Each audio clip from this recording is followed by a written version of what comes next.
Ողջույն։ Այսօր կխոսենք, թե ինչ չի կարելի անել նորածինների հետ եւ որն է ճիշտ խնամքի ոսկե կանոնները ըստ Առողջապահության համաշխարհային կազմակերպության տվյալների։ Նորածնին չի կարելի տալ առանձին ջուր, քանի որ նրանք չեն ծարավում եւ մայրական կաթը պարունակում է բավարար քանակությամբ ջուր։ Քնացնել փորի վրա եւ օգտագործել բարձ։ Սա մեծացնում է շնչուղիները փակվելու եւ մանկական հանկարծամահության ռիսկը։ Օգտագործել մեղր մինչեւ 1 տարեկան,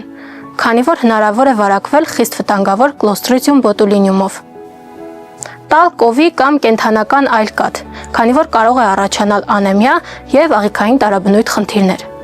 Օգտագործել օծանելիք եւ կատարել ալկոհոլային մերսումներ, քանի որ այս նյութերը ներծծվում են մաշկ եւ թողնում օրգանիզմի վրա թունավոր ազդեցություն։